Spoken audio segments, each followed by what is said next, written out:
Hello, everybody. My name is Zane from Left to Right, and today I have with me here Howie Hawkins, who ran for president in 2020 and I think is running for president in 2024. Is that correct? We're leaving the door open. We did file a political committee so we can continue raising and spending money, but that's going to be, at least in the next couple of years, helping local Green parties get better organized and run more winning local campaigns. Well, yep, then there he is, Mr. Howie Hawkins, right there. Thank you so much for doing this with me, sir. Hey, it's my pleasure. So, my first question to you is why did you decide to run for this for presidency in this election? Well, I was drafted by Greens. I wasn't thinking about it, but once they, asked me to do it, I looked around and didn't see anybody else in the Greens ready to capable of doing a national campaign. And there are important issues like the climate crisis and our Green New Deal, the economic poverty and hardship, and we have an economic bill of rights, and then these endless wars and the new deployment of nuclear weapons. So we want to reprioritize federal policies away from the military toward caring for people in the planet. So those issues needed to be debated. Plus, whether we have a ballot line in many states depends on our presidential vote. So those are those were our goals in the campaign. All right. My next question for you is, if there's an undecided voter who asked you, why should I vote for you? What would you say? I would say if you support our platform, you should vote for it. If you don't vote for what you want, you'll never get it. The politicians won't hear what you want. You'll silence yourself. I mean, the argument people I mostly got was, well, I'm going to vote for Biden because we got to get Trump out of there. And we wanted to see Trump go too, but without by giving your support to Biden without making any policy demands, he's going to take you for granted. So we say, if you don't vote for what you want, that's how you waste your vote. All right. My next question to you is, what is the biggest endorsement that you've ever received? Oh, I would say Ralph Nader. He's That's endorsed me on several campaigns. Have you ever met with or have you ever met him? Many times over many decades, and on the phone more than in person. But no, he's been a inspiration and an advisor for many years. Do you believe in the theory that he spoiled the 2000 presidential election for Al Gore in Florida? I don't. The first thing that happened is there was nearly 100,000 black voters purged from the rolls who overwhelmingly would have voted for Gore. And in the end, George Bush lost the popular vote nationally, but the Electoral College installed him. So, and then you look at Nader's votes. The margin, as I recall, when they stopped the counting, was 537 votes, and Nader got nearly 100,000 votes. But 300,000 enrolled Democrats voted for Bush, according to the exit polls. So there are a lot of factors. So to blame Nader and the Green Party for exercising our First Amendment rights to free speech, petitioning the government for redress of grievances, to get our word out in the free press, is really to attack the foundation of our democracy. All right. My next question to you is, do you think third-party candidates, like people from the Libertarian and Green Party, should be able to participate in presidential debates? I do. I think any candidate that's on enough ballot lines to win the Electoral College under the current system should be included in the debates. And this year that would have included two more candidates, the Libertarian candidate and me, the Green Party candidate. Have you ever spoken with any of the other current candidates, like Joe Jurgensen, Joe Biden, or Donald Trump? I have not. I've spoken with more minor candidates than me. We had 3 different debates over the course of the year, but Jorgensen and Trump and Biden didn't participate. All right, so my next question is, are you happy with the 2020 presidential election results with Biden being the victor? Well, I would agree with people that say he's a lesser evil. But for people like the Greens who want real solutions to these life or death issues of climate and inequality and war, we don't see any solutions coming from this administration. So it's, the metaphor, sometimes you jump out of the frying pan into the fire.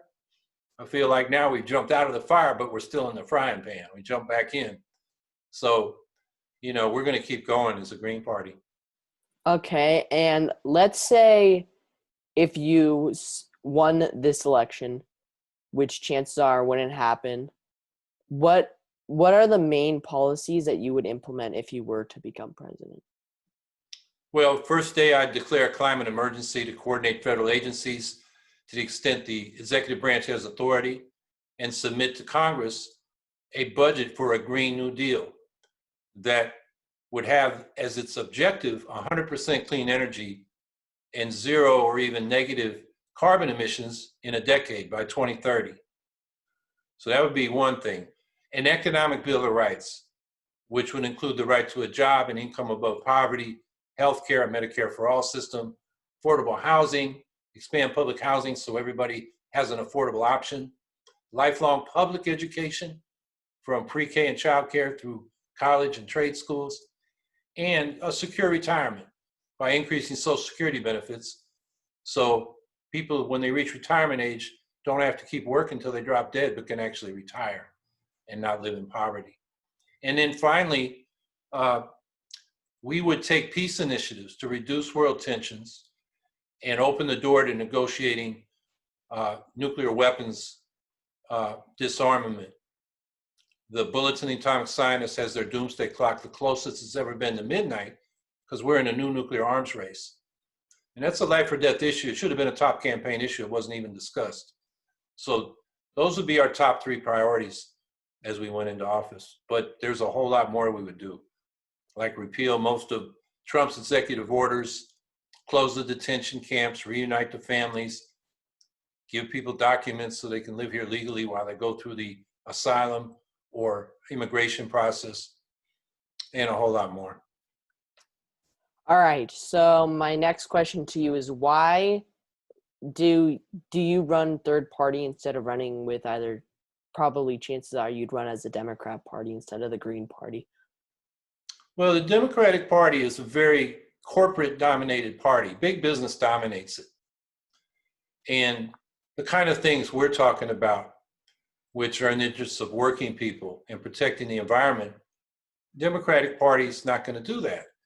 And, there are people in the Democratic Party trying to institute the kind of programs that we're talking about, like a Green New Deal and Medicare for all, but they're being attacked by the corporate wing for supposedly spoiling the election for the Democrats, who didn't do as well as the polls said they would.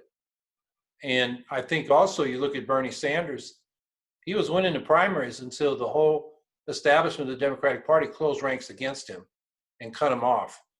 And I think that should signal to progressives that there's no way to get what you want through the Democratic Party.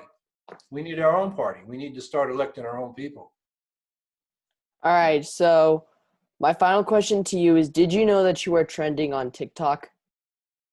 I've learned about it. I've asked people to send me the videos. I hear one of them went up to upwards of 2 million. Oh yeah, they're getting really big. People are feeling they wish that you got more votes.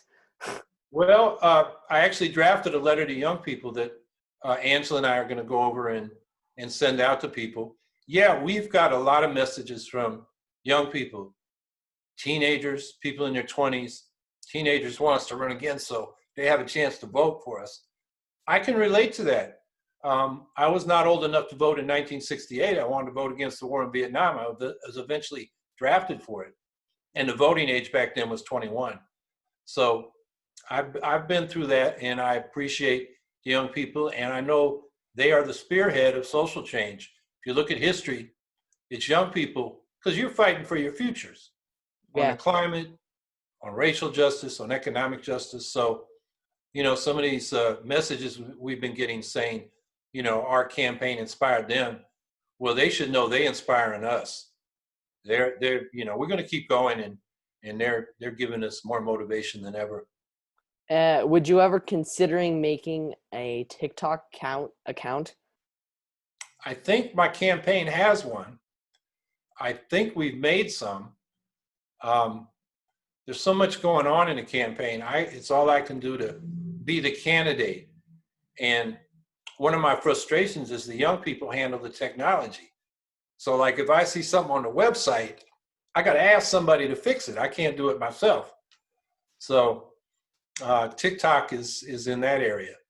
So yeah, although I did have a niece I think we do have a TikTok account because I told her that and she was really excited. She's a young woman.